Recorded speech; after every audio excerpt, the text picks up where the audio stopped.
നമ്മുടെ ചുറ്റുവട്ടത്ത് കുറെ കോമ്പൗണ്ട്സ് ഉണ്ട്. ഈ കോമ്പൗണ്ട്സിനെല്ലാം മൂന്നായിട്ട് ക്ലാസിഫൈ ചെയ്തിട്ടുണ്ട്.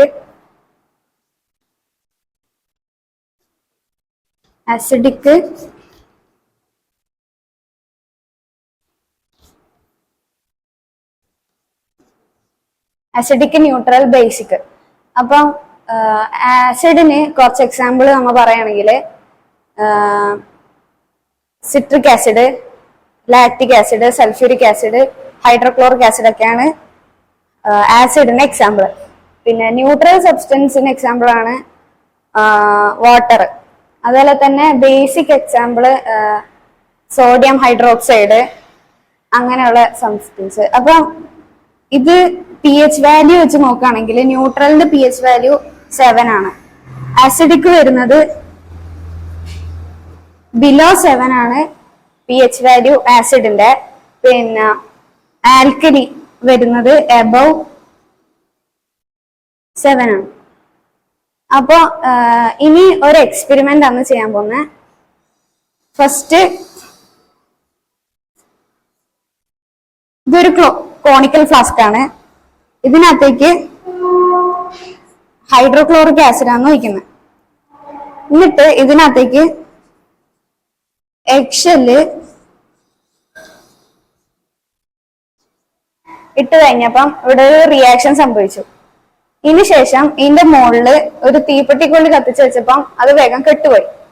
അപ്പൊ ഈ ഒരു എക്സ്പെരിമെന്റ് ആണ് ഇപ്പൊ ഞാൻ എക്സ്പ്ലെയിൻ ചെയ്യാൻ പോകുന്നത്. അപ്പം ഹൈഡ്രോക്ലോറിക് ആസിഡും എഗ്ഷെല്ലും, എഗ്ഷെല്ല് എന്ന് പറയുന്നത് ഒരു കാൽഷ്യം കാർബണേറ്റ് ആണ്. ഇതിന്റെ pH വാല്യൂ 9.91. അപ്പൊ ഇതിന്ന് മനസ്സിലാക്കാം ഇതൊരു ആൽക്കലി ആണ്. CaCO3 ആണ് കാൽഷ്യം കാർബണേറ്റ്. അപ്പൊ ഇവിടെ നോക്കുകയാണെങ്കിൽ ഇത് ഒരു ആസിഡും ആൽക്കലിയും തമ്മിലുള്ള റിയാക്ഷൻ ആണ്. അപ്പൊ ഒരു ആസിഡും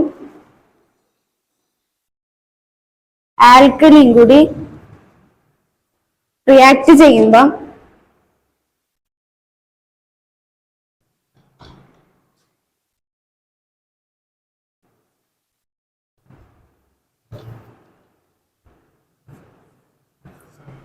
salt H2O carbon dioxide ആണ് ഫോം ചെയ്യുക. അപ്പം ഇത് നമ്മൾ ഇതുപോലെ റിയാക്ഷൻ എഴുതുകയാണെങ്കിൽ HCl+ കാൽഷ്യം കാർബണേറ്റ് കൂടെ റിയാക്ട് ചെയ്യുമ്പം ഇവിടെ പ്രൊഡ്യൂസ് ആവുന്ന സാൾട്ട് ആണ് calcium chloride H2O carbon dioxide. അപ്പം ഇങ്ങനെ ആസിഡും ആൽക്കലിയും കൂടി തമ്മിൽ റിയാക്ട് ചെയ്യുന്നതിനെ ന്യൂട്രലൈസേഷൻ എന്നാ പറയാ. അപ്പൊ ഇവിടെ നടന്നത് ഒരു ന്യൂട്രലൈസേഷൻ ആണ്. അപ്പം ഇവിടെ ഫോം ചെയ്തത് H2O വാട്ടർ ആണ്. അപ്പൊ ഇതിന്റെ pH വാല്യൂ എന്ന് പറയുന്നത് 7 ആയിരിക്കും. അപ്പൊ ഒരു ആസിഡും ആൽക്കലിയും കൂടി റിയാക്ട് ചെയ്യുമ്പം അവിടെ ഒരു ന്യൂട്രൽ സബ്സ്റ്റൻസ് ആണ് ഫോം ചെയ്യുന്നത്. അപ്പം ഇതിന് നമ്മുടെ ഡെയിലി ലൈഫിലുള്ള കോമൺ എക്സാമ്പിൾ പറയുകയാണെങ്കിൽ ഈ മണ്ണില് കുമ്മായി ഇടുന്നത് ഇതിന് എക്സാമ്പിൾ ആണ്. അപ്പം ആ മണ്ണിന്റെ ആസിഡിന്റെ pH കുറച്ച് അതിനെ ന്യൂട്രൽ ആക്കാനായിട്ട് കുമ്മായി ഇടുന്നു. അപ്പൊ നേരത്തെ നമ്മൾ പറഞ്ഞു ഇവിടെ ഒരു തീപ്പെട്ടിക്കൊള്ളി കത്തിച്ച് വെച്ചപ്പം അത് കെട്ടുപോയെന്ന്.